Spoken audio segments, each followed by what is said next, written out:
believe we are now live. For everyone that's tuning in, welcome to the 16th Æther Roundtable here at Æther Cosmology. We run this from the Discord server here, and we're always welcoming more people to come have discussions with us about alternative takes on science and, challenging mainstream ideas that we take for granted about science and about our world that we live in. And today we have a presentation from from one of our members here. He came to us about a week and a half ago with a presentation about piezoelectrics and piezo resistivity. So we've actually we've nicknamed him Piezo around here. So he's going to give his presentation on that, on piezoelectric analogs or piezoelectric etherics and analogs, I believe. And then Alan is going to give a presentation on the Sagnac effect. He's going to go pretty deep on the Sagnac effect, and we're going to talk about the Emperor with no clothes, aka relativity. So Piezo, if you're ready, we can just go ahead and dive into it. Sure thing. Can you guys hear me all right? Yeah, sounds good. Awesome. So let me go ahead and I'll go ahead and get my stream loaded up here. While I'm doing that, my name's Piezo. For those who don't know me, hopefully this presentation will kind of give a little bit more insight into how modern computing technology works, because that's kind of the context of it. If you guys can see it, I've titled it Piezoetheric Analogs. And the reason it's titled Piezoetheric, I'll get more into that later. It's kind of a hot take. But as it stands, my current understanding is that when you really get down to the nitty-gritty of how some of these crystals work on like a atomic scale, they actually don't really know. It starts to get into quantum mechanics, actually, which is kind of interesting considering these crystal effects were discovered almost 200 years ago. So without further ado, I'll go ahead and get started. So this is examining the known emergent properties of piezoelectric and piezo-resistant materials and their associated implications. We've also got some bonus crystals thrown in there. So to start out, piezoelectricity. It's the ability that certain crystals have and other geometrically specific structures, like certain ceramics have it, certain biological matter has it, bones have it, DNA, helix structures have it. But the ability is to convert mechanical energy or stress into electrical energy, and also vice versa. So there's many materials that do it, but one of the most well-known materials that do it that occurs naturally is the single crystal structure known as quartz. Quartz crystals have a very strong piezoelectric effect, and they're actually used in all kinds of devices, especially ones that require a precise measurement. They're used in timing devices and they're used in digital watches, but there's a certain consistency and linearity to the deformation. It's usually in most piezo-resistant material or piezoelectric materials, the relationship is linear. So they use this linearity as the basis for their control variables. That's how all these technologies work. So when you think about piezoelectric materials, to keep it easy, to keep it in layman's terms, the most important concept to note about it is that there is an inversely proportional relationship between electric field generation and mechanical stress or deformation. This is just a little snippet from a paper just to give you a little reference. It talks about linear piezoelectric coupling between mechanical and electrical phenomena is extremely common in inorganic and biological materials, and it constitutes the basis for multiple applications. In the macroscopic case, the coupling coefficients between electric displacement and strain, which is the direct piezo effect, and strain or stress in the electric field generated, which is the converse piezoelectric effect, are equal. The symmetry stemming from the existence of the corresponding thermodynamic potentials. That's just a long-winded way of saying that they're linearly proportional and inversely proportional to one another. So this effect was first discovered by the Curies back in 1880. However, they didn't realize that it was inversely proportional as well. They just discovered the regular piezoelectric effect. The converse effect was actually deduced mathematically because of the principles of thermodynamics by a man named Gabriel Lippmann a year later. And as soon as he deduced it, of course, the Curies went to test it and found that it exists. And ever since then, we've been using this to make very advanced technology. This effect has been used to make all kinds of things. sound detectors, inkjet printers, high voltage electrical transformers, clock generators, micro balances, ultrasonic devices, and even optical assembly focusers. They use them to make scanning probe microscopes with extremely high quality image resolution on the scale of almost atoms. Even electronic instruments like guitars and electronic drums, they're using everyday technology like lighters, gas stoves, torches, heating devices. They use this, as I said, in ultrasound technology.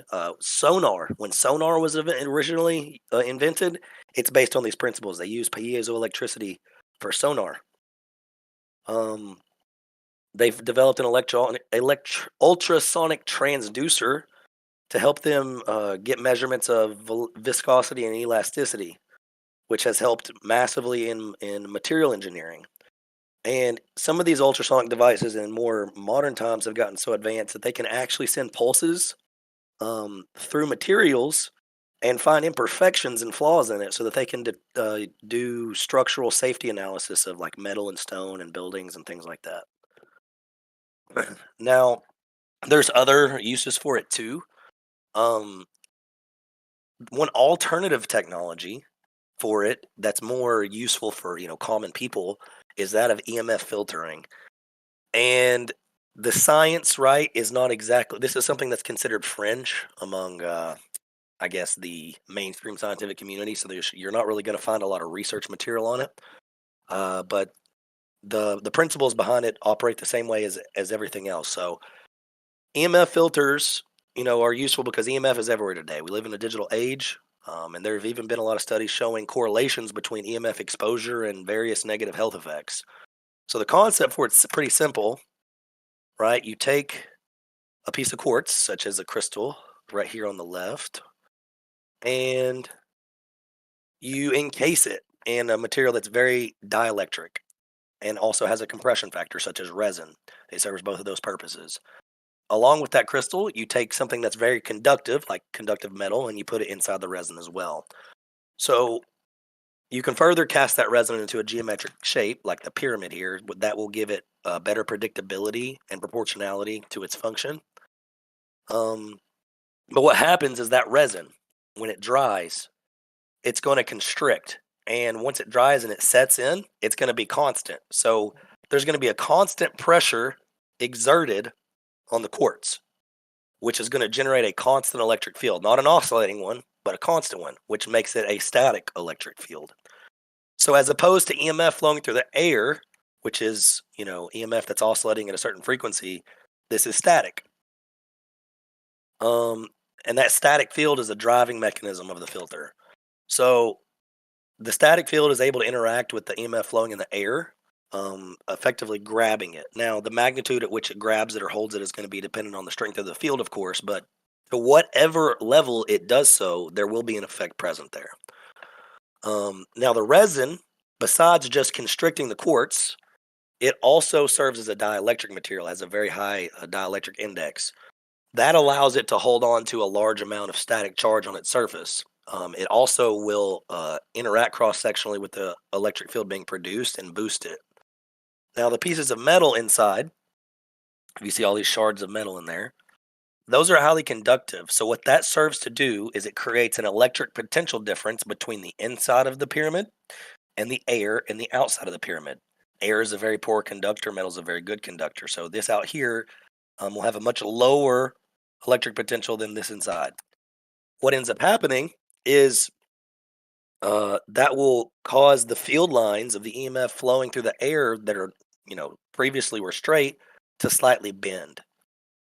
And so that's what powers this whole technology. So the magnitude doesn't need to be great of this field, because I'm sure people wonder when they say, well, okay, but how much electricity does a quartz crystal generate, right? It doesn't need to be a lot. It actually only needs to be large enough to slightly perturb the EMF that flows through the air. Because as soon as it perturbs it, that EMF in the air will basically become attuned to the electric potential difference. It will sense the electric potential difference, right? And as soon as there's an electric potential difference sensed by it, it's going to naturally, just like water, just like a river flowing downhill, take the path of least resistance. and it's going to flow towards the conductive material. So in layman's terms, this functions like a giant EMF magnet, right? And it is able to store a certain amount of charge that is commensurate and proportional to the surface area and the dielectric constant of the material used, as well as the amount of conductivity it has, depending on how much metal's in it. So that means that has a finite capacity. So it means that it will work for a certain amount of time and will stop working once it gets fully charged. So the next question becomes, how do we reset it, right? So it's actually very simple, just like taking a bucket of water and pouring it out on the ground. If you imagine water is charged, when you want to discharge the pyramid, all you got to do, take it outside, set it on the ground, and it will discharge into the earth, because the earth is the ultimate ground, and this will reset the pyramid, and it can start all over again.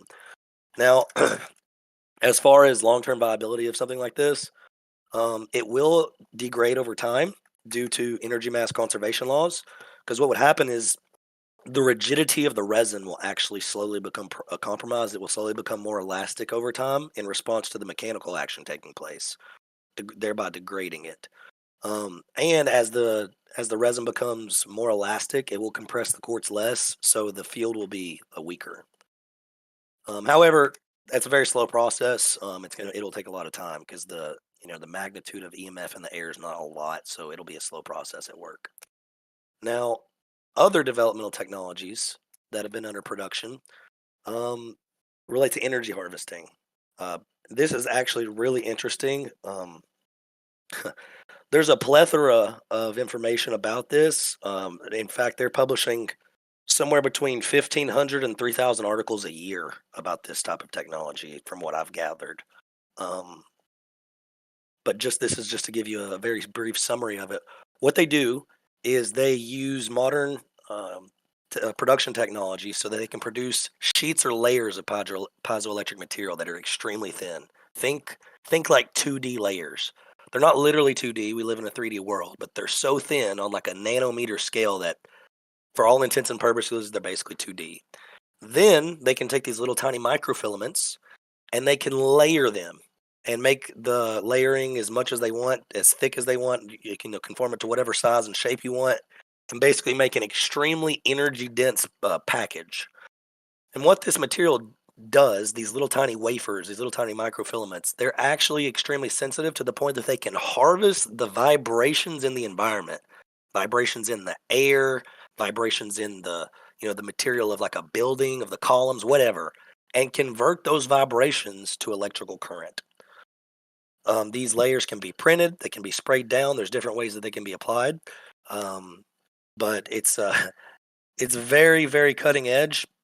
Also, they've even shown the ability to use resonance with these crystal structures in order to increase the magnitude of the energy that they're able to harvest. Because basically, when they induce resonance, efficiency increases.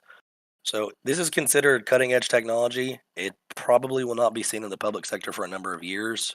I know that Elon Musk was piloting a test study in this, and after a while they scrapped it. They were wanting to use like roadways and like sidewalks as piezoelectric energy harvesting. Basically, the cars driving on the roads and people walking on the sidewalks, harvesting the kinetic mechanical energy from those people on the ground.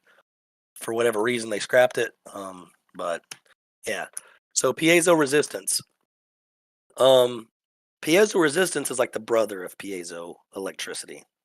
So instead of being a change in the electrical induction, it's a change in the electrical resistance um, when mechanical strain is applied.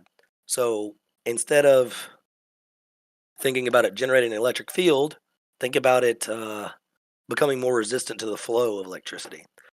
So quartz is one of the most well-known piezoelectric materials, but one of the most well-known piezo-resistive materials in nature is moissanite, which is a gemstone.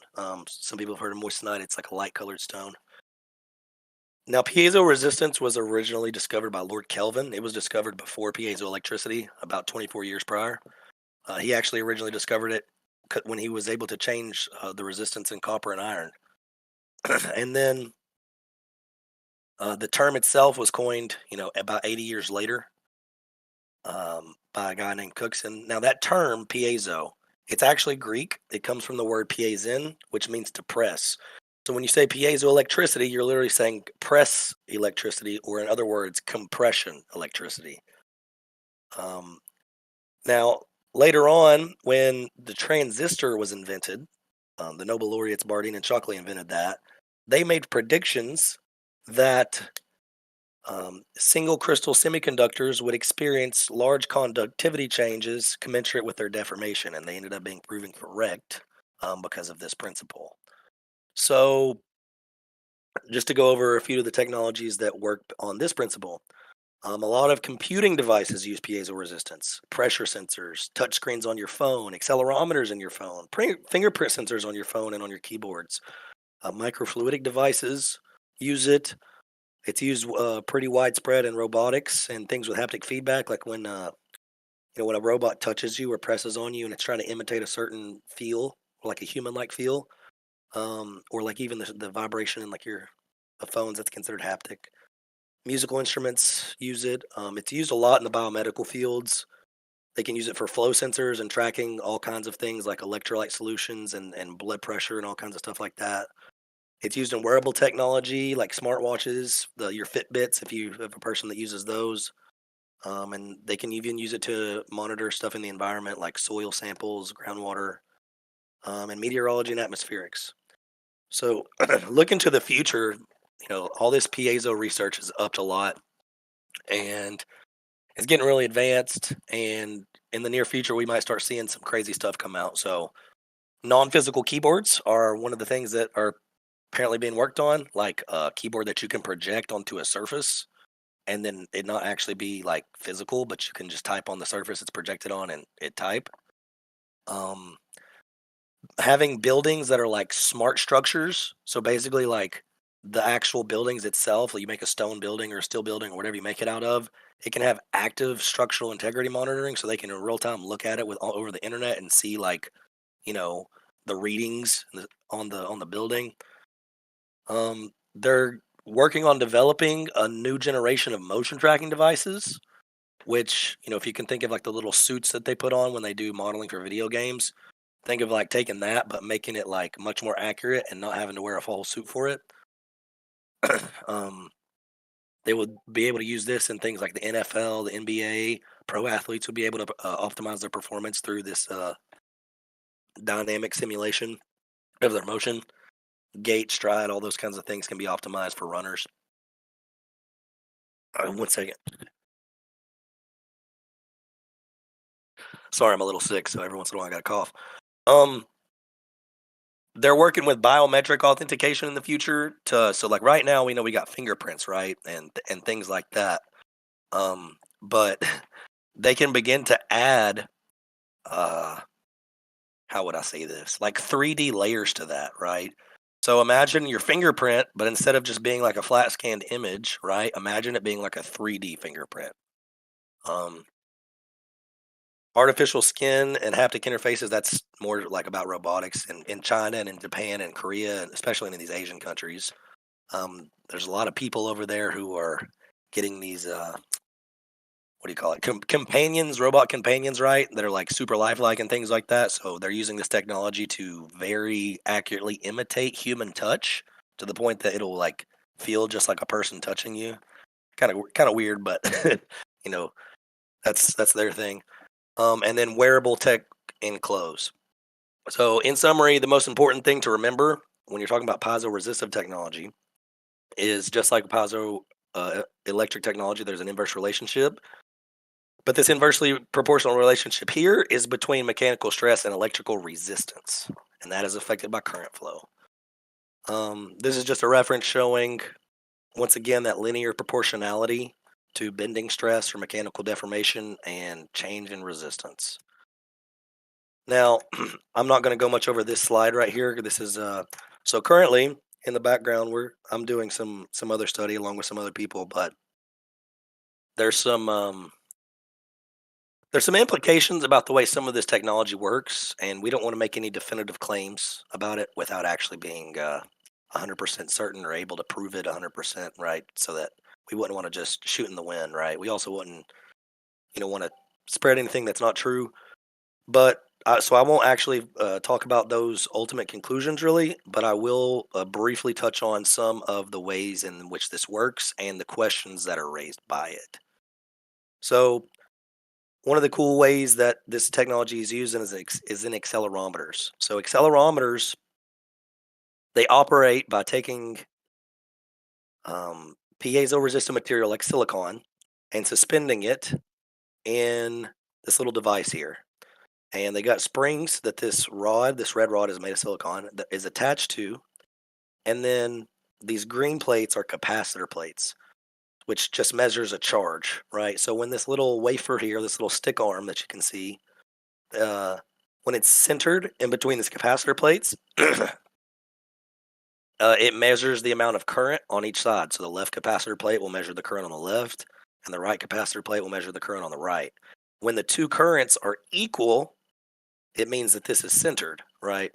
Um, so they can use this change in current on either side, or charge, right, on either side, in respect with time in order to map out acceleration. This is the principle upon which accelerometers work. So when motion happens, when you move this thing, right, you've got the inertial forces that act upon it and will push it in one direction or the other along its axis of motion, which will push it one way or the other inside the capacitor, change the capacitance as a function of time, and